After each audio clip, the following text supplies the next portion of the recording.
And everybody has their opinion about how to parent well. Right. Everybody's opinion can yourself. Dennis Gable, welcome to Happy Hour with HatchMan, brother. We already got our shots of Jameson in, get the juices flowing. When I look at my son, I tell him, you're a mirror for me. My dad was a heroin addict. My mom was on speed. I just grabbed him and I was kissing on him. Dad, stop kissing me. And I was like, you. And no, I am healing my 9-year-old self who doesn't have a memory of being in his dad's arms watching a movie. I was 80 pounds heavier than I am now, miserable. I had tons of money, but I was just like, now what? You get one chance for a man to be vulnerable. And if you throw it back in his face, he's going to recluse, he's going to go back into his shell, and you will never get it again. He'll try to give it to somebody else, and if they do the same thing, the same response. Being a dad is one of the greatest things ever, man. My daughter reminds me of this the most because she'll be like, Daddy, did you take your self-care time today? You've been working all day. I haven't seen you sit down. Did you eat lunch today? Go take lunch. Give me your phone. And she'll take my phone. I've done the coaching thing and I've done the leadership thing, and I have told hundreds of people, please do not do it my way. You figure out how to do it your way through my framework or through my experience. I want to celebrate you. You have rerouted that word a little bit for me today, which is fun. All right, I'm excited to have Dennis Gable. Welcome to Happy Hour with HatchMan, brother.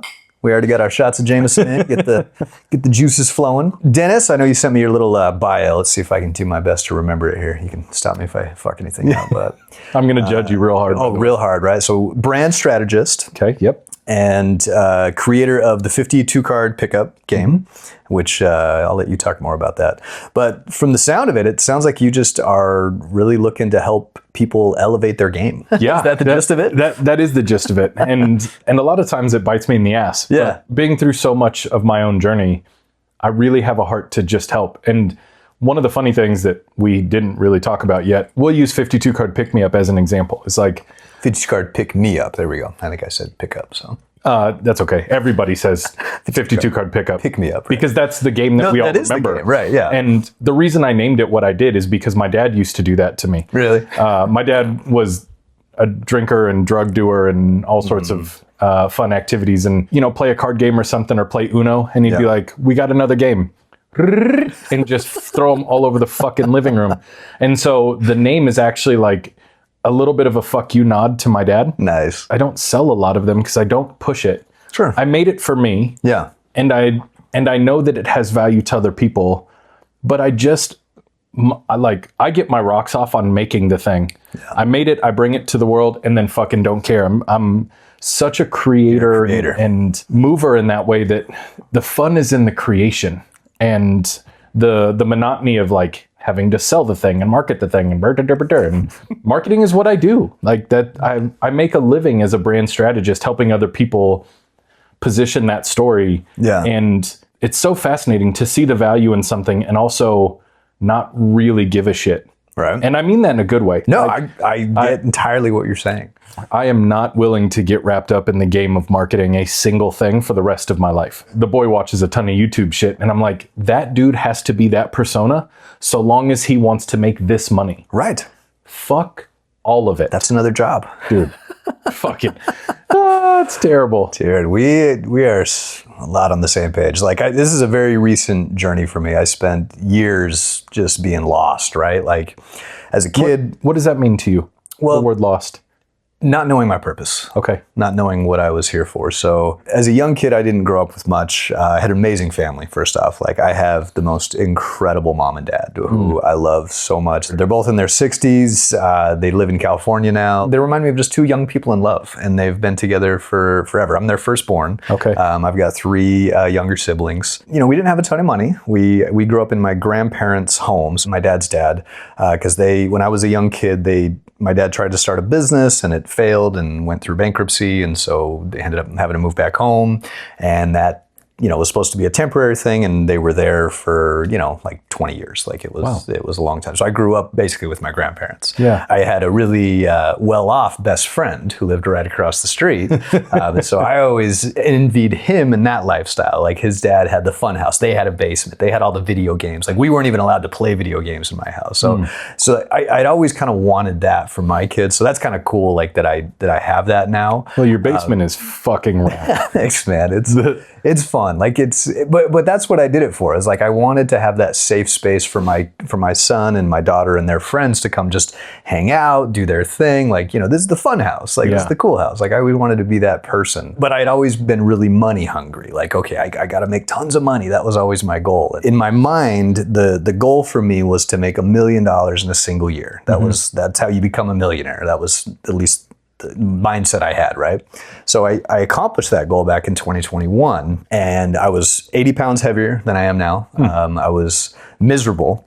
Had tons of money, but just, I remember after I hit it and, getting the W-2 and the whole thing, and I was just like, now what? And I didn't have an answer. And I remember just sitting there and being like, well, I guess I could just die now. Like, just take me. Like, maybe I'll just pass away in my sleep because I don't really know what else to do. And I was in that mindset for about a year. Wow. I just had no goals. Like, still doing the day-to-day. I still have my mortgage company, and, we still help people, and I still make videos and content. Like, I did what I'd always done, but it was more of just like doing it because of what I always had done. And in hindsight, looking at it, I realized my soon-to-be ex-wife was also lost, but she had turned to the bottle. She had turned to alcohol and drugs, and I was not paying attention and just not realizing what was happening. My purpose came to me in the middle of the night at 2 a.m. It's the witching hour. Like a bolt of lightning, literally woke me up. Like I was trying to fall asleep, and then just like, Braden, I know what to do. And I woke up, I came down here, and I just started writing. And I just started writing out the whole plan. Here's some of it on the whiteboard here, of what I wanted the mortgage business to be, and what I wanted my business to be. So not so much the life part of it, but more of the business. Sure. And so I started on that. I literally quit my job 2 days later at the mortgage company I was working for, started with another guy because he believed in a similar vision, and we just started building. And it's taken a lot of crazy turns since then, and it's still not done, but my purpose has shifted now. Before it started with the company, but it was more about something I like to call win-win mentality. Is that, I've always felt the issue with like corporate structures. When you work for a big corporation, you've got the shareholders and the CEOs, and they get their fat bonuses and they make all this money while the real guys are putting in the fucking work every single day, making them their millions, but they're just doing that, with bunches of other people. So I was like, what if there was a way where we could all win in that together, right? So like someone that is a CEO can set their employees up to basically take over their job, right? To basically do the same type of thing. And so that was kind of the initial vision, was within the mortgage industry, I think we can all win together. Like whether you just want to be a sales guy, make decent amount of money, live a good life, or if you want to start a team, start a company, like we can set it up to where we can all win together. And it's not even just with mortgage. Like now it's more in life, like every relationship that I have, every person that I interact with. There might be something that I have of value that I can help you with, just like you have something of value that you can help me with. And it's not like because then we're not selling to each other. We're just helping each other, and in turn we can help others around us. And so it's more of what you were saying, like helping others achieve their goals in life, no matter what that looks like. And I realized I'd always kind of done a version of that through the mortgage and homeownership, helping people get into houses, because I feel that's what's helped me, at least from a financial standpoint, is homeownership and real estate. And so if somebody like me can do it, I can show anybody how to do the same. But now it's like, well, what else can we do? And so now it's just turned into this whole other thing of like, well, what else can I do? And so it's been fun, man. It's pretty wild. So thank you for some of the backstory. We just met today. Yeah, I know. We just met today, and I don't give a fuck anymore. And I share everything. I'm grateful to get to know you and to be, sitting enjoying a drink and hearing part of your story. This is one of the things that drives me crazy about. I joke all the time that like I just would have been a better human in the 1700s, right? Like where I could just be a poet and I could create shit and I could be a part of whatever small community I was a part of, and I could make a dime and spend a nickel at the bar, and the reciprocity of giving and being a part of a machine, being a part of a filtration system, right? It pulls in and it gives out, and it pulls in and it gives out. Yeah. That is at my core who I am, and it's who I've always been. You talked earlier about like you had this goal to make $1 million. Yeah. I probably collectively have made $1 million in my life. I don't give a fuck about money. It is a gigantic problem. It's a tool at the end of the day. And one of the things that I've tried to do, and it's very, very challenging for me, this could be a fun conversation, actually. Yeah, let's do that. You know, people talk all the time about mindset and manifestation and all these different things around money. I have a whiteboard in my room next to my desk, and one of the things it says on it is, people value what I bring. The reason it's there is because I've never made a lot of money. I mean, I've made good money, but I've never made like fuckloads of fuck you money. Sure, yeah. And right now, if we're being vulnerable about life, I am probably in the hardest financial position I've been in ever. Yeah. As an adult. Money is a weird thing. Yeah. And I've tried really hard to lean into some of the manifestations and the things, and if you just do good, it'll come back to you. And like, there's so much of my cynical nature that's like, fuck off. I have spent 2 decades giving to people. Yeah. Like literally. When's it going to come back? I have spent 2 decades giving of my time and my money and my resources and my skills and my expertise. And, you know, like, but there's something very important about it. When I came down, I told you I had a gift for you. Yeah. I don't know you that. It's something. No, it was all. I wouldn't expect anything. You don't know me this. You don't know me this opportunity. But I love stuff like this. Like, if I have the ability to give to somebody, I'm going to do it. Amen. Whether I have it or not. And there are times that that's exhausting, especially. No, you cannot have a Heineken, buddy. No. We've got to keep this. We are on camera right now. Can we talk about this afterwards, pal? I love you. We'll talk about it later. Can I just have it now? Oh my God. Please? No. Not right now. Only if you share it with Nehemiah. To be fair, he's talking about the 0.0. Well, fair. It's a non-alcoholic. So, funny joke. But he does love the taste of non-alcoholic beer. Nehemiah goes, Dad, we were somewhere, and he was like, I want to try it. Yeah. All right. I let him try my Take beer. a little sip. And he goes, do they make these in like with no alcohol? And I was like, they do. They do. He's like, could I have one? I was like, I don't give a shit. Your mom will probably give a shit, right? I don't give a shit. And so every time we're at the store, he's like, Dad, there's a Mick Ultra Zero or whatever the fuck, Heineken Zero or something. Zero.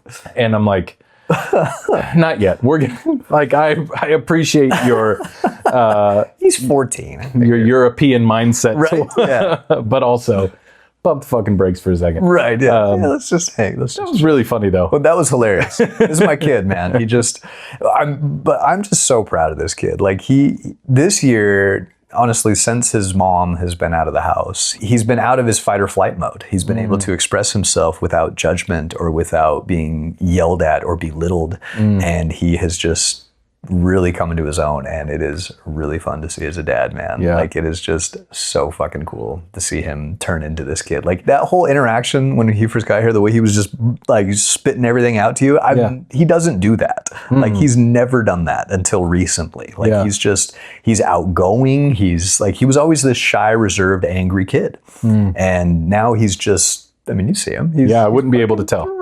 Yeah. Like, so he's very, very, like, the tenderness in his heart is palpable. And he, you know, him telling us the story of learning Mandarin, I was like, fuck, this kid is smarter than me, and I'm 43 years old. This is wild. And his mom always told him he was dumb, which really bothered me. I'm like, because he's never gotten good grades in school. Sure. It's because he's never been interested in anything. Right. I have to give one little proud dad moment. So he's a big gamer. He loves his little VR headset, and he plays this one game called Ghosts of Tabor. It's like a shooting game with him there. And so one day he didn't know I was in there, but I walked into the gym and I could hear him.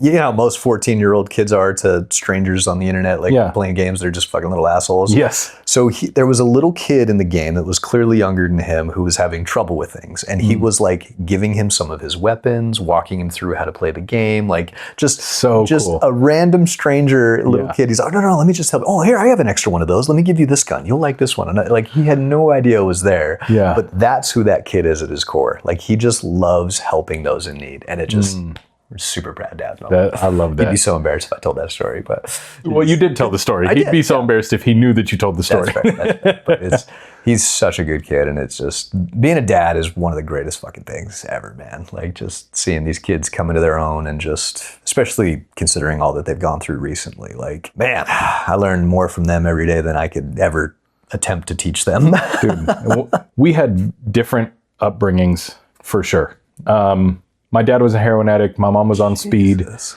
My mom... So you grew up in a family of addicts. I did. Man, were you the oldest, the youngest? I was the only until I was 14. Shit. My dad knocked up the woman that was cleaning our house. And so I have a stepbrother that's 9 years younger than me, and a half brother, or I don't know how old James is, maybe 5 or 6 years younger than me. Okay. He was 9, I was 14. My half brother's 14 years younger than me. Okay. And I didn't have any positive reinforcement. My mom was very kind, but she was a bit aloof. When she would go into addiction mode, she went hard. When I was 10, 11, I was about my son's age, go to work and then be out all night. And I would just literally see her at 6:30 every morning to wake me up for school. Wow. And then I'm letting myself in, I'm cooking myself dinner, I'm getting myself to school, all of those things. Yeah. And like my son is 11 years old, almost 12. And he would fucking die if I left him at home for 24 hours. You're right. Like he'd feed himself. Sure. But he'd be a stinky fucking pig with dirty dishes and not know how to do the laundry. And, you know, like, and some of that is me preserving his kidness, his innocence. Yeah. And some of it is because I have been independent for so long. You never had that. And so when I look at my son and he teaches me something, I don't tell him all the time. That seems like an egregious thing to say, but I tell him a lot, you're a mirror for me. Yeah. And there was a moment probably a year ago where I was kissing on his face. I just grabbed him and I was kissing on him. And he was like, Dad, stop kissing me. And I was like, fuck you. And no. No. I am healing my 9-year-old self who doesn't have a memory of being in his dad's arms watching a movie. Because you never got that. I didn't have it. And so I think I'm a little bit soft with my son. Yeah. In terms of like earlier today, great example. I was like, hey, I need you to put your laundry away. I need you to empty the dishwasher. And I need you to take the dishes that are in the dishwasher or in the sink and put them in the dishwasher. I was on a call where I could be mobile. It wasn't a video call. Yeah. And I did the dishes part. Right. And I went in his room and I was like, hey, I did the dishes for you. And he was like, thanks. Yeah. But what I didn't get was an argument about the laundry. Right. He did his laundry. And so like there are some things that I take off his plate and everybody has their fucking opinion about how to parent well. Right. And everybody's opinion can fuck yourself. Like the only thing that matters in parenting is you're kind and courteous to your child. Your intentions. You're listening to them. And when they need a break, you give them a break. When they need you to put the foot on the gas, you put your foot on the fucking gas. That's my version. And it's okay that it's my version. Absolutely. Nobody else has to parent the way I do. I don't even think I do a fucking great job. Like, I don't think I do that great of a job. Give yourself some credit. What I do is I look at, man, Braden, to be fair, I do this in every element of my life. Yeah. What could I have done better? Where did I fuck up? I get that. Where could I have done better? And without... That's what tomorrow's for, though. Yeah, man. Well, you do. It's also what this is for sometimes. To give myself a break. If you know that you are doing the best you can in the moment, because that's all we can do. And if at the end of the day, when it comes, you know you gave that day your best, and sometimes your best is just making it through the fucking day. Like every day. Like, are you a fitness guy? You like to work out? I'm active. I actually hate the gym, but I play basketball. I still play in leagues. Right, but it's one of those things like you force yourself to do it even though you don't really want to do it, but you're always happy when it's done, right? Yeah. Like that's kind of what it is. Like you face the day, you face the storm, and not every day is going to be a personal best. Some days are, but some days it's just fucking doing it. And it's giving yourself that grace of like, you know what, I did do the best I could today. Like, could I have done better? Sure, I can always do better. Like that's how, because I'm that same way.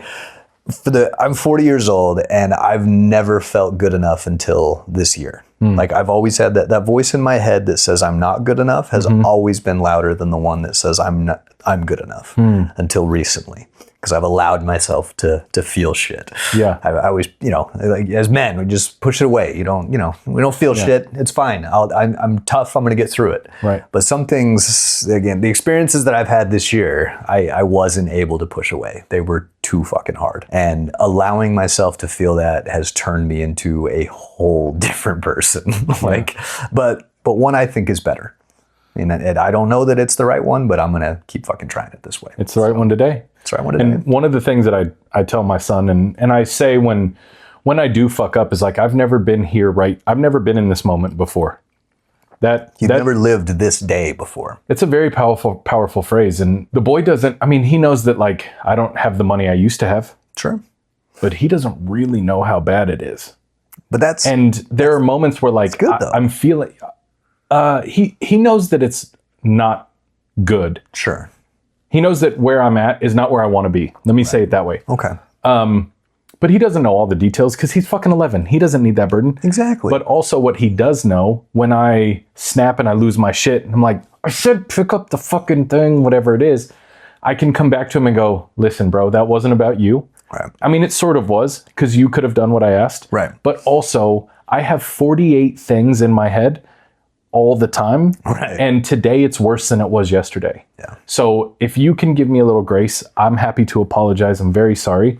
And that's huge. I'm navigating it in real time with you. And I think with him, and this is with him specifically, I think I've earned a lot of trust with him because I'm able to say, I didn't handle that well. Yeah. Well, you can admit when you fuck up. I'm very good at that. I don't think a lot of people do that. His mother never admitted it. Yeah. Ever. And lied constantly and got on him for lying. And that was his biggest thing. He's like, she's been lying to us this whole time. Why was she on my ass? And so that's our big thing in the family is honesty. We all fuck up. We all do dumb shit. Accountability. It's part of it. And kids are the greatest, keepers of accountability. If you want to get something done, I just tell my daughter, especially, I'm like, hey, I need to do this. So if I don't, call me out. Oh, I'll call you out, Dad. She will be the first one to call my ass out. So if I want to get something done, I just tell my daughter. I teach accountability heavy. And it's important. One of the things on my social media and all the shit is I've been known as the vulnerability guy for a long time. This is cool. This is new for me. Very new for me. In my realm of people, and I'm willing to go a level deeper than most people are willing to go. Love that. But there are things that I hold close to my chest. It's just not the right moment for me to be vulnerable with this thing in this moment or whatever. Sure. There are times where I feel like a hypocrite because I'm not being vulnerable with all the things all the time, which I don't need to be. Nobody deserves that. But accountability is one of the things that I definitely practice what I preach. When I fuck up, I'm the first to say, I fucked this up. I didn't mean to, or maybe I did. Maybe I was trying to be an asshole. Sure. And I can admit that part too, because that also is true sometimes. No, knowing your weaknesses is just as important as knowing your strengths. Yeah. Yeah, it's man, life is a wild journey. Isn't it though? I'm curious, as I'm getting to know you in this moment in real time, you said in the height of, making the million and achieving the goals and doing the things, you were 80 pounds heavier, you were sort of aloof to you were blind to your own self. There were things maybe going on in your family that you had pushed away because you had this goal to pay attention to. Since, we'll just call it the awakening, right? Since the awakening. I've definitely had an awakening. What is one of the major things that maybe has changed for you or inspires you to have lost the weight, to be more present, to face your fucking feelings, to express vulnerability, or to be willing to embrace the idea of vulnerability? What's a major thing that shifted that paradigm that has caused the ripple effect or the domino effect of all of these other things? I can sum it up in one word: potential. I hate that word. That's funny. That word. It's because it's my own journey and it's my battle. I look at some of the things that I've accomplished already in life. I feel weird saying, I was just having a conversation with my daughter about this because we had a friend over earlier who'd never been to the house before. And I'm always kind of weird, because I don't know, some part of me feels like I feel like I got a really lucky. like for a lot of this stuff. Like I don't know that I earned it. But I know I did, but it's just that part of me that's like, I'm almost embarrassed of my success sometimes. I don't know where that comes from. There's probably some unpacking I got to do there. But you know, it's because it's not about me. I don't like the spotlight on me, which is weird because I'm a big social media. I'm literally a fucking TV show host. Like I love being on camera, but it's the creation part that I enjoy. It's the getting the message out there, and I think that's really what it comes down to. Is just I know what a dark place I was in, and I don't want anyone to ever have to feel that way. So maybe if there's something that I can say or do that might help someone in a similar situation, I want to be that guy. Like I want, because I haven't had very many of those people for me in my life outside of my own family. I didn't have a lot of friends growing up. Like I always had like, you know, I was always outgoing. I always had like people around, but I had like one really good best friend. And then, and after high school, you know, he did his own thing. He got married really young. And I just kind of never really had a good friend that I like someone to call, right? Like, you know, when you're in the shit and you just need someone to talk to. Like for me, it was my wife for the longest time, until, you know, she just, you know, started drinking too much and I just couldn't even have a conversation with her and we just kind of grew far apart. So that was hard for me to realize. And so I spent a lot of time just kind of self-isolating, just kind of being by myself and in my own head. And I guess I don't want anyone to ever have to feel that. If I can be that guy for someone to show up when no one showed up for me, that's what makes me happy now. Like, because I didn't have that. Right. And I was able to pull myself out. I'm a pretty self-motivated individual. Like even with the fitness thing, like one day it was my son's birthday actually. We took my son to the Great Wolf Lodge out there in Scottsdale and did that. And there was a photo that my son had taken of me in the little arcade and it was a side shot. And I was like, is that me? Like, that's fucking fat guy. That's me. And it kind of was just this like, cause you know how it goes. Like you kind of gain weight little by little by little. And I just didn't realize how bad it had gotten. And so I saw that photo and I was like, what the fuck, Braden? It was like, dude, what have you done to yourself? And so it was just this little trigger of like, get back to work. Like get out of your own head. Like you've made your money. You know, are you happy? No. So let's try this. Let's try getting your body right. And that's a big part of it for me now too, is the connection of that mind, body, and soul and what the potential of that persona is, of me, right? Because at the end of the day, we're all just little souls operating these flesh bodies that we have, you know, and that flesh body has emotions and it has a million fucking thoughts. Like you said, 48 things on your to-do list every single day. Mine's probably closer to 2,000. Right. Like there's a million things I want to get done and I can never get them done. And so I always felt like a failure at the end of the day because I didn't accomplish everything I set out to do. Even though I didn't fucking stop from sun up to sundown. I even forgot to eat lunch and I just went all fucking day. I still didn't get enough and I'm not good enough and I have to do better tomorrow. And it was just a constant battle of that. I was, you know, me against me every day, and I just never felt good enough. Again, people come over and they're like, dude, you have an awesome house, all this shit. I'm just like, yeah, but I can do better. Like I could, you know, this is just for now. I'm just getting started. Like gratitude was a big part that led to that potential. There would be nights, I'm kind of a late night person. So like 1, 2 in the morning, everyone's asleep, and I would literally just walk the house and just be like, yeah, Braden, you did all this. Like you built all this shit, man. Like I was proud of myself, right? Yeah. But you know, those are fleeting moments for me. It's like, all right, now get back to work. Right. So it's just that constant battle of trying to become the best version of myself. But now the awakening has caused me to realize that that's the fun part. Like every day is a new challenge to become to try to, you know, become the best version of myself. And my daughter reminds me of this the most because she'll be like, Daddy, did you take your self-care time today? You've been working all day. I haven't seen you sit down. Did you eat lunch today? I'm like, no. She's like, go take lunch. Give me your phone. And she'll take my fucking phone so that I can just say, go watch a TV show. Like, you know, do something for you. Right. And because I always used to feel bad about that. Yeah. Like Like the guilt is a motherfucker. It is a killer. It is a killer. Yeah. And if you stay in that mindset for too long, it'll destroy you. And so that's what it is realizing that every day, like, how lucky am I that I get to wake up and I legit get to do whatever the fuck I want every single day. And part of that is, waking up super early, getting my kids ready for school, making their breakfast, making their lunch, driving them to school, picking them up. Like, that's the best part of my day is being with these kids and being present in the moment. I've always been waiting to get to that next thing. Like, if I do this, if I bust my ass on this, then I'll have this. And then that becomes, if I bust my ass even more, then I can have this. But just enjoy the fucking moment, man. Like, and so just taking that time to realize that, I do have great potential. I know I'm meant for great things, but I've got time.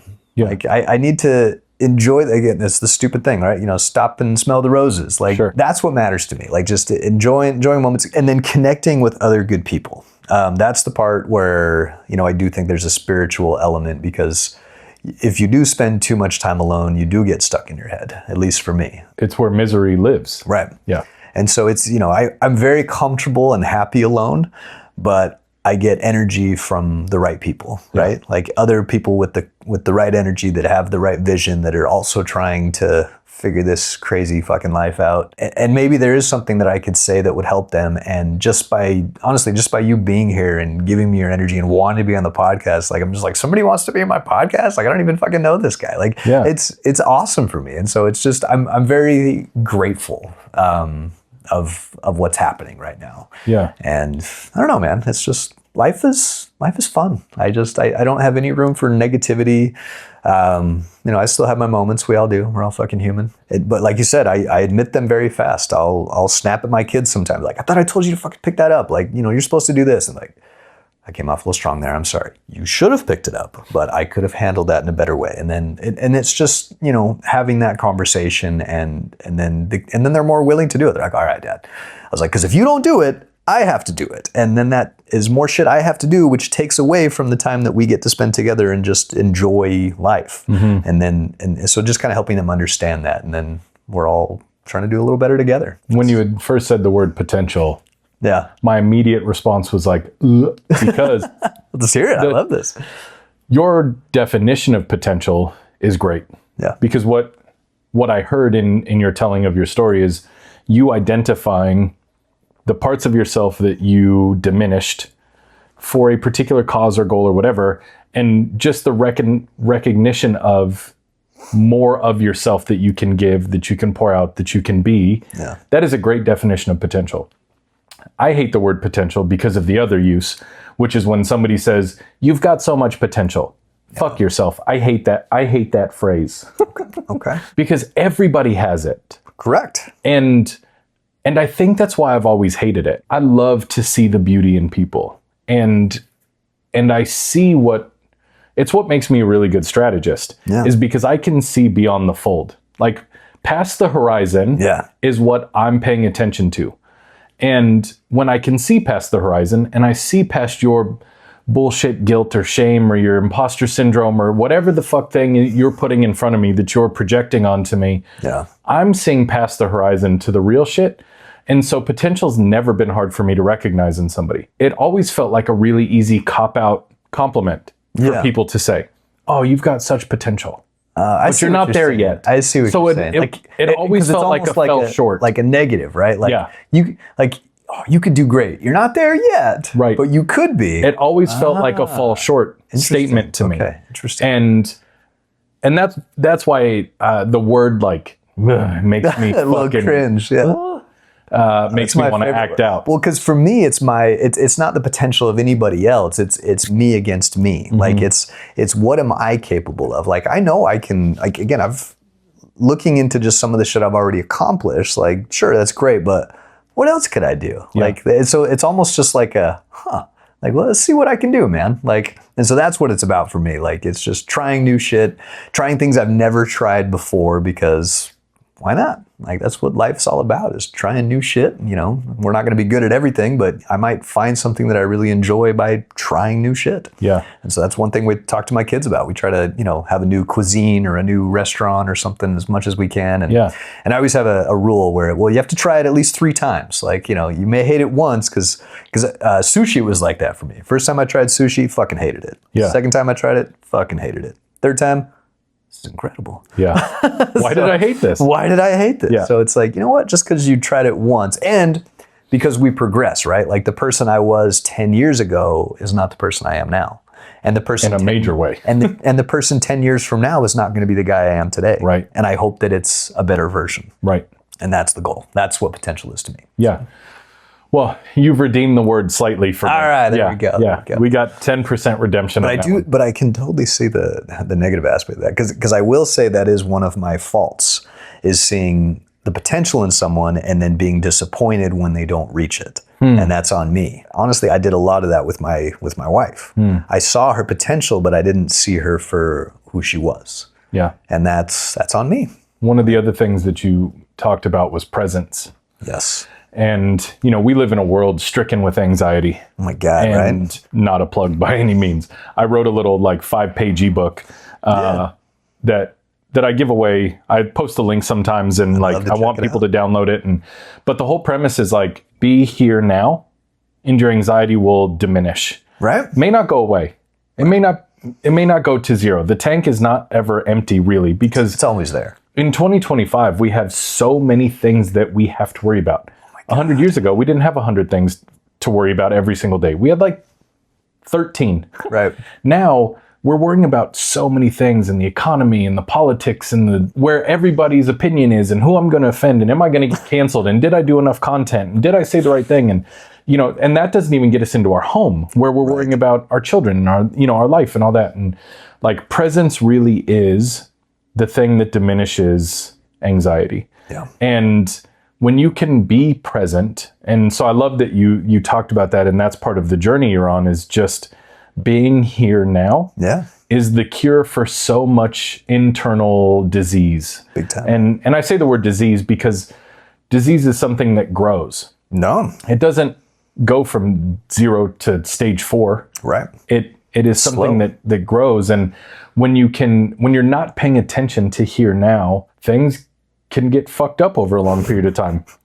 But when you're present and that you'll be able to chop off the head of the beast faster and more efficiently being present. So I love that is part of your journey, because I see it in so many people where they're always at tomorrow. Yeah. They're always 6 weeks from now, 4 years from now, 10.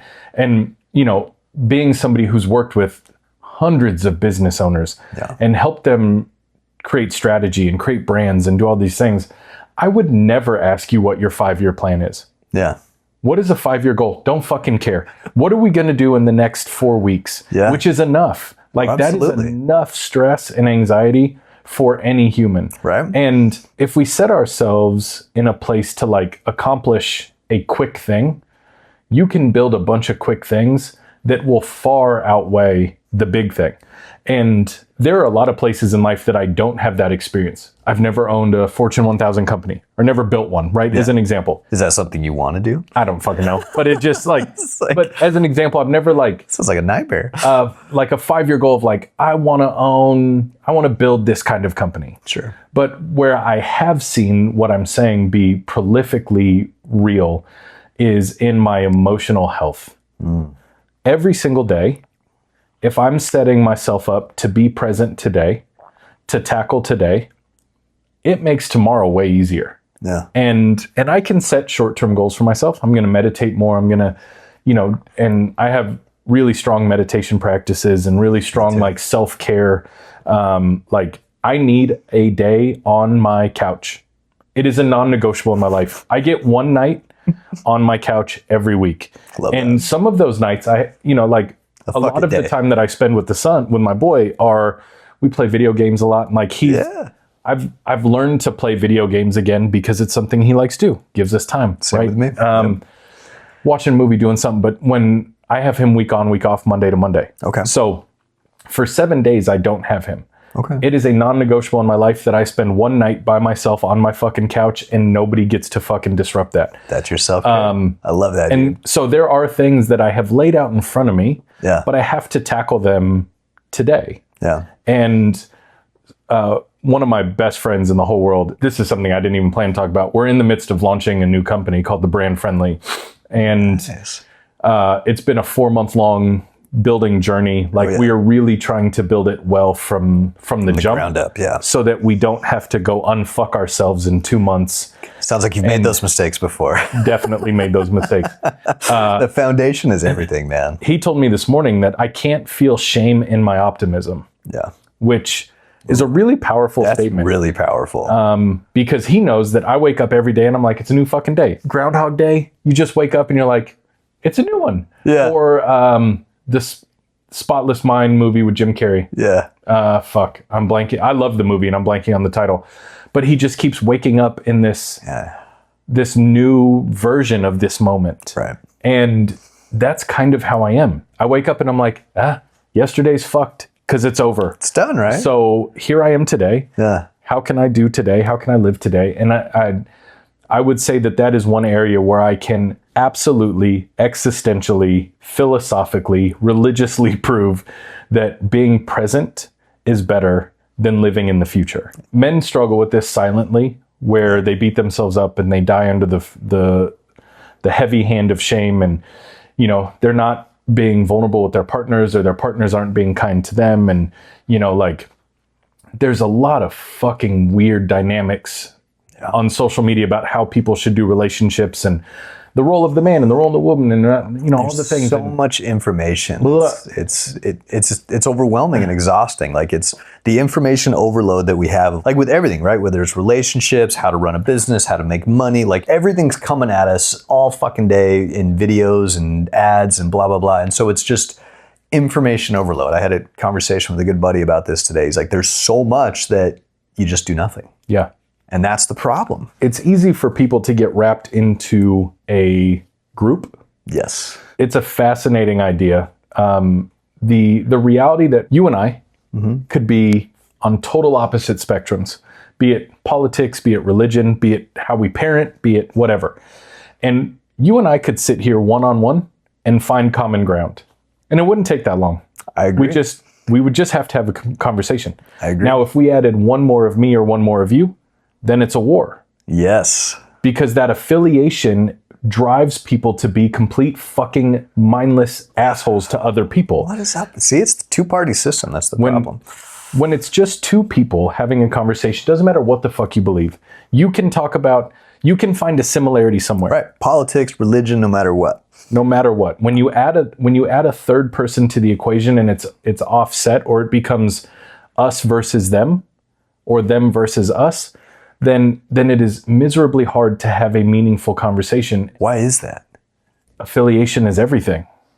Think about it growing up. I grew up in not great neighborhoods. I was a white boy claiming West Side Chicanos in Glendale because I just wanted an affiliation to something. Sure, yeah. I didn't want to be alone. You wanted to be a part of something. I wanted to be a part of something. And I think that's one of the things that makes religion very powerful. Right. It's one of the things that makes cults possible. Yeah. It makes gangs possible. It makes our political system possible, because we crave to be affiliated to something that has a mission bigger than just our singular existence. It's almost like a false sense of purpose because the group believes it, not necessarily the group believes it. Dude, I've worked this out in so many different elements of life. Yeah. Like, I have been in conversations with people that I just categorically wouldn't agree with on certain things. Sure.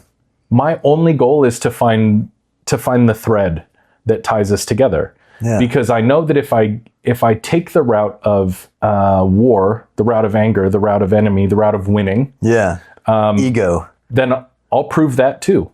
Yeah. But I don't give a fuck about winning. Yeah. In this sort of thing, sense, like I'm still competitive. Like, of course, yeah. I want to. People who know me and love me know that when I'm on the basketball court, I'm a ruthless bitch, and I want to win. But those aren't conversations usually. That's sports. That's different. I'm going to say something controversial that I hope is okay. There is a loud voice against men all the time. Men don't need like their own day. Like, that's not what I'm suggesting. We don't need like celebrate man day. But Men's History Month. But the voice is so loud. And I said this on Alex's podcast too. You get one chance for a man to be vulnerable. Yeah. And if you throw it back in his face, he's going to recluse. He's going to go back into his shell, and you will never get it again. That is accurate. He'll try to give it to somebody else. And if they do the same thing, the same response. And we're like a cat with 9 lives with vulnerability. I tried it with you. You told me to fuck myself, or you embarrassed me, or you called me a pussy, or you told me that I wasn't strong enough or man enough. Right. And so now, guess what? My armor is on. Right. I can try it with somebody else, but I only get a limited number of those. Right. And so, and you're probably not going to try as hard as that first time. No, next time it's a peek through the door. Right. And less and less and less and less and less. And the reason why I loved your sentiment about presence is that there are so many men killing themselves every day because they can't stay focused just on this moment. Yeah. Because it is a compilation of all of the stories and narratives and songs that have been sang about them, written about them, told about them, plus the pressure that I feel about tomorrow. Right. So I have 10,000 pounds up my ass of my past. Yeah. And I have a sea in front of me that I can't even fucking imagine swimming through. And so we allow ourselves to drown in the middle of the ocean. Fuck. Midway through the swim. And the saddest part is thinking of the horizon line.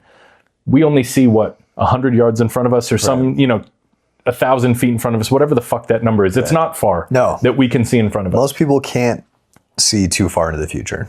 Like, I can swim 100 yards. Yeah. I can probably swim 1,000 feet. I'll be tired, right? But I can make it. Right. The saddest part is that the horizon is always 2 or 3 feet past what you thought you could see. I have on my wall in my bathroom, do not stop before there only needs to be one more step to be taken. Wow. Because you don't know when you don't know when the day is or the moment is that, like, you swim one more meter past the horizon line, and that's where the shore was. Yeah. You never know what day that next step was going to be. Man, we fucking cut our dicks off all the time. One step too short. Constantly. And we do it in business. I've done it in business. I don't know that we is a fair statement, but I've done it in business. I've done it in relationship. I've done it with myself as a human. Like, I'm one more solid breaststroke past what I can see. And there's the shoreline. And so I want to celebrate you for your word, potentially, like, you have rerouted that word a little bit for me today, which is fun. Because I tell my son, people who know me and love me, words have meaning. Big time. And you should use them appropriately. And the words that you speak are extremely important. I don't have a ton of rules in this house, but one rule that we have is no negative self-talk, ever. Like, even if it's, and I get called out more than anyone in this house. I bet. All the fucking time. Because I'm like, damn it, Braden, you fucking idiot. And my daughter will be like, Daddy, no negative self-talk. I'm like, you're right, sweetheart. I'm sorry. Yeah. I messed up, but I can do better. And I'm a good person. Yes. Like, just, the kids are the best for that. Like, if you want something done, just tell your kids, man. They'll force you to do it. They'll force you to do it. That's exactly it, man. It's like we get in our own heads and we get in this mindset of what we want, what we think the world needs us to be, and or what our parents wanted us to be, or whatever that might be, right? But what do you want? What do you want out of life? And that's a hard question to answer for a lot of people, like, especially men, right? It's like we need to be a good husband, we need to be providers, we need to be strong, we need to not cry in front of our kids, we have to, like, all the bullshit. But I'm telling you, I have cried more in front of these kids in the past 6 months than their entire lives cumulatively. Dude. Like, and our relationships have gotten so much better because of that, because now they know that I'm a safe place to come to, that they can talk to me about anything without judgment. And again, I don't ever claim to have figured it out, but what we're doing right now is working. And it's heartbreaking at the same time, because a lot of that was unlocked with just having my wife out of the picture. Right. And so we talk about that a lot too, about, just emotions. Like, it's okay to be proud and upset, or that you can combine things. Like there's no wrong way to feel. When I was going through my journey of trying to get my health back in order and getting back in shape, one of the first things I did was learn about nutrition. Because for me, in order to do something, I have to understand it. So I'm like, all right. I was like, I feel like I'm not eating bad. Like I'm not eating shitty things all the time. Like what the fuck? Like what caused all of this? And so that was the first thing I did, was learning about nutrition. And so I downloaded this app called Noom. Basically, it just taught you the psychology of nutrition. Little things from like, as kids, finish your plate. Like you always had to finish your plate as a kid. No, if you're full, stop eating. Doesn't matter what's on the plate. So it just kind of rewired my brain. But the one thing I liked was there's no such thing as bad food. That's why diets fail, because you restrict yourself. We're not meant to be restricted. I mean, by very definition, I'm a fucking rebel. Like, I grew up fucking LDS, whole thing. Like even like the amount of tattoos that I have. Like it's like I'm just a rebellious individual. Yeah. And so I like that idea that there is no bad food. It's just it's moderation. It's about how much of certain foods can yield certain results, because I'm also a very data-driven individual. I've been in finance my whole fucking life. So it's about collecting the right pieces of information. And so with food, it was like, okay, yeah, there's no such thing as bad food. They put things in categories in Noom. So there was like a green, which is you can eat all you want of this. There's no, like, you can't have too much of it. You can't have too many vegetables or too many fruits. And then there's the yellow, where it's like, well, this is not terrible for you, but you probably want to limit how much you have. And then there were the red foods, like chocolates, red meat, stuff like that. It's like, maybe you can have them, but just limit how much you have. The quantity is important. And so we talk about that with emotions too. It's like there's no such thing as a bad emotion. You just feel it. There's no negative emotions out there. That maybe it's trying to teach you something. One word that comes out a lot is triggers, right? We all have triggers, or things that trigger us to have anxiety or fear or anger or whatever. Another word that was helpful for that is triggers are just teachers. Like what is this emotion? If anger is not a bad emotion, what is my anger trying to teach me? If fear is not a bad emotion, what is that fear trying to teach me? And so if you can come at everything from that standpoint of a learning process, changes your outlook on it, and then you can react appropriately. So one of the things that I like to fuck with where the world is a lot. Yeah. And so when the trigger was like, oh, triggers, I was like, a trigger inherently can't hurt anything. No. It has to be pulled. Correct. There has to be force pushed against the trigger for it to do any harm. Correct. So fuck your trigger. Thank you. It doesn't mean that it's invalid. Right. Triggers are a real thing. Like, and some people have more than others. I like guns. Same here. Absolutely. I have a gun in my truck. I have a gun under my bed. I have a gun in my kitchen. Absolutely. There's one in every room in this house. But it inherently is not a dangerous thing. It's a tool. There has to be force behind it. There has to be force to pull the trigger. And that's where, like, my face your fucking feelings sticker that I gave you. Yes. I have a shirt that says the same thing. I love wearing it to the airport because people are like, haha, yeah, bro. And I'm like, if you only knew. The whole idea of that phrase and where it came from was that you have to put force behind the things that trigger you. It takes action. So face your fucking feelings.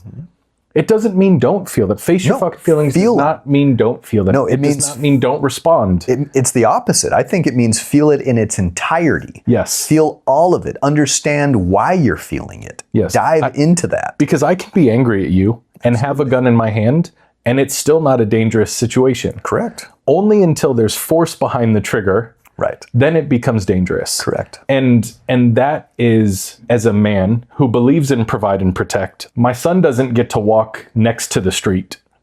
I walk next to the street. You take the danger. He walks inside. Yeah.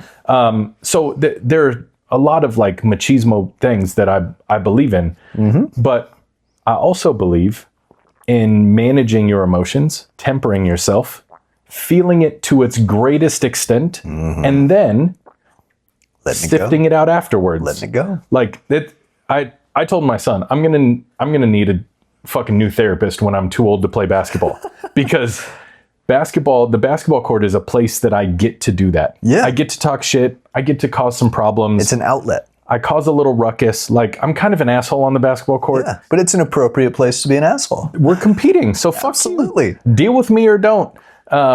And I play in leagues that are dudes half my age. Like I could father half of the guys I play against because of how old I am. Right? So especially fuck them, right? Like, Yes. Yes. The beautiful part about being a man in 2025 is the ability to have the resources that we have yes. to have these emotional conversations. Yes. Without the internet, this conversation never would have happened. 100%. We're strangers on the internet. We met today. Yeah. Yeah. You're not supposed to invite strangers on the internet into your home. Here we are. You broke all the rules. Broke all the rules. You fucking rebel. Rules, you rebel. Man. Fucking love breaking rules. This no, man's going to kill me and my whole family. With all my guns.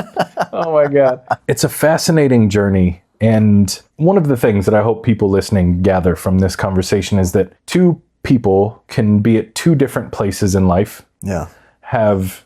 Where there are places where you're rich that I'm not. There are places where I'm rich that you're not. Absolutely. There are places where we both are approaching similar things from our own individual framework and vantage point, and it's all okay. Yes. There's a commercial out right now where like a guy starts running and somebody's in his ear and is like, you got to dry scoop before you do something. And then there's another screen that's like, I got shredded on the hot dog diet.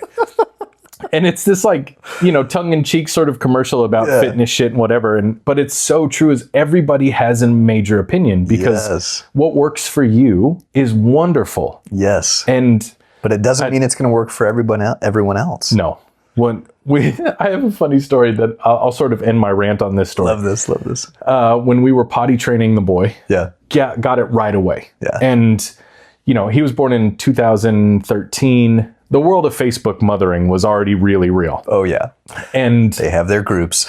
they have their groups. And, my ex-wife was like really present in them. She hadn't been a mother for a while and, wanted to do the right thing. And so we swaddled and we did this thing and we did that thing and all this stuff. And we get to potty training and he like fucking got it right away and then reverted hardcore. And somebody posted in one of these mother groups, how many, I guess the politically correct thing to say would be like non-mentally challenged or physically challenged people. Yeah. Do you know that are 5 years old that still shit their pants? And my ex-wife was like, none? Yeah. And she was like, your son's going to figure it out. Yeah. There's no timeline for him to potty train. Right. He's at the age that you think you should start and all these things. And he did it and then he reverted and all this stuff. Well, but he's gonna figure it out. Right. You don't have to stress. Right. And you can do it your way. Yeah. And it was a really amazing moment. Like just in general, like the skies fucking opened. We got to have a little peace. But that is where life is so beautiful is I don't want you to do things my way. I've done the coaching thing and I've done the leadership thing. And I have told hundreds of people, please do not do it my way. Right. You figure out how to do it your way through my framework or through my experience. Right. And here's the mistakes that I made. Yeah. Don't make these mistakes. Just do the things that worked. Yeah. Right. And that's what, I mean, collectively as mankind, as humankind, I think that's what we're all trying to accomplish, right? Like if you look at history, what's the, famous saying, like, history will have a tendency to repeat itself if we don't learn from it. Right. Like we have to learn from those, and we all have individual experiences. We're all unique individuals. And that's why it always made me laugh that there's like fucking parenting books and stuff. It's like, there's no manual for raising this guy because I'm one of a kind. Yeah. Just like my son. Right. Just like my daughter, just like your son. Yeah. There's nobody like him, and there's not another set of circumstances. There's similarities as humans that we all have, but there's not the same specific situation that you're living through, and that's why there's no guidebook. There shouldn't be one because we're all trying to figure this out together. However, there are some people who have done things that have worked, and maybe that could work because you resonate with maybe how they think or how they say things. And that's ultimately what it's all about, is we're all just giving our collective knowledge. Like sometimes I'll just be driving down the road and just, think about everything that had to happen for that moment, right? Like the people that had to build the streets, the funding that had to happen, the people that built the houses, that planted the trees. Like it took a lot of collective individuals doing their individual thing to make all of this happen. And that's just one moment. Right. And so, I have these philosophical thoughts. Like I get a lot of shit while I'm driving because that's my like reflective time. Yeah. Because I used to hate traffic, right? Like I used to be all upset and angry and like, God damn it, I need to get there on time. Like always in a hurry to get to that next thing. Yeah. And then one day I was driving and I was like, I'm stuck in traffic. I could just fucking crank this music and jam out. And what other time am I going to have to do this? Right. Like I enjoy it. And so it was just those simple moments. Now when traffic happens, I'm like, fuck yeah, I get extra time to jam out and listen to music and maybe check a few emails, But like it really is that simple of just living in that moment and just doing the best that you can, man. Be present. Be present. Be present. It's very hard, but it's very important. It is. Yeah, and that doesn't mean that you shouldn't have goals, right? Like you have to have something that you're striving for. I'm reading a really cool book right now called Psycho-Cybernetics, and it talks about that idea of the brain doesn't understand the difference between your imagination and real life, and so what you imagine matters. Your thoughts matter. It talks about your words that you say, they matter, because if you imagine yourself as a failure or as never being good enough, then you never will be good enough. Right. No matter what you accomplish, even if you accomplish everything you set out to accomplish, because I had to learn that the hard way. Right. I finally did everything I ever wanted to do in life, but I hit it too young. I was only 35. So now what? I guess I could just die. That's a scary mindset. Yeah. And so to find what that real purpose is, and again, I don't pretend to have figured it out. I know what I want to do now, and I'm working towards that, but that doesn't mean it's not going to change, and to keep myself open to the world of possibilities that could happen in between. Because I think this is also the other missing piece, is just the human connection. I think that's the one thing COVID taught us more than anything, that a Zoom meeting is not like this. Right. Doing this over Zoom would be very different than the connection we're feeling right now, because there's a real energy that exists that we can't feel or touch, or I can't articulate it very well at all because this is all very new to me. But there's something real when we connect as humans and we talk. And one thing I like that you said was truths for certain individuals, right? Like I've met hardcore Christians, right? Hardcore religious people that are dead set that this is the only way, that you have to be Catholic, or you have to be Mormon, or you have to do this because that's the one and only true path to God. And I always had a problem with that. I was like, but you don't fucking know. You don't actually know. You're hoping that you know. Right. But the cool thing is they're right. For them. Yeah. And once I realized that, I'm like, they are right. Yeah. But I'm also right. Yeah.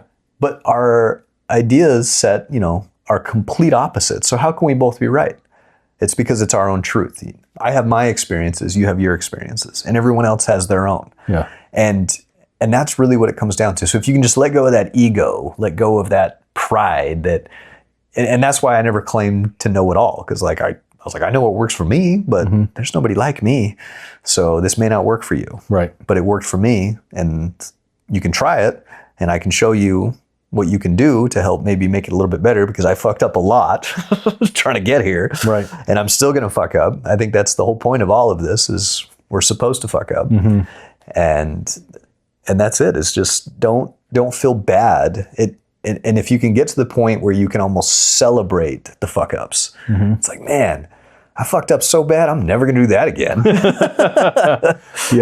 Then you almost celebrate it. Yeah. My family experienced a horrible trauma earlier this year with my wife, and in the moment it was like, why is this happening? Why me? Like, what the fuck? And now it's like, man, I'm so grateful that happened, because it unlocked this new part of me that never would have existed had I not gone through that. And I think about like home renovations. That's something I help with my finance sides, right? So like, you buy this dilapidated house that's just, broke as shit, needs all new everything. But you break that thing down, you tear the walls down, you put new floors in, you add things. It's still the same house, but it's completely different. You don't even recognize it.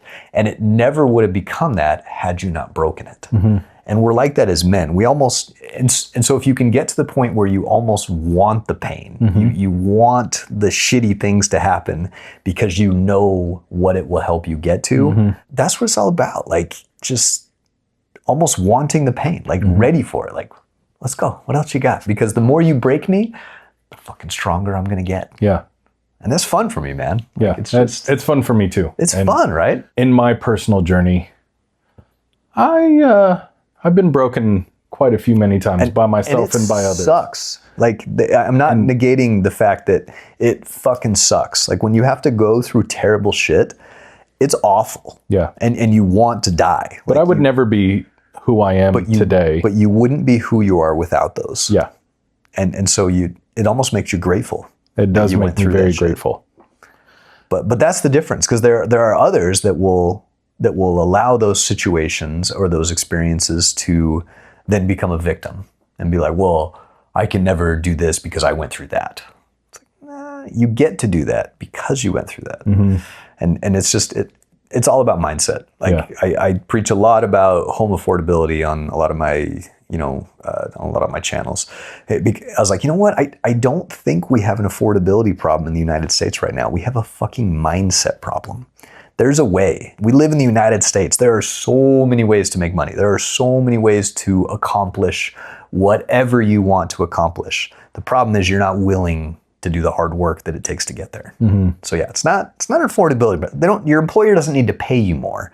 You need to work harder or do something different or maybe change careers entirely. But that's hard. And I don't want to do that because I've already dedicated 20 years of my life to do this. And this is all I can do. So nah, you got to get out of your head, man. Like, fuck it. You can do anything. Anything you want. You have no excuse. The fuck it button is a good button. Oh, it's a great button.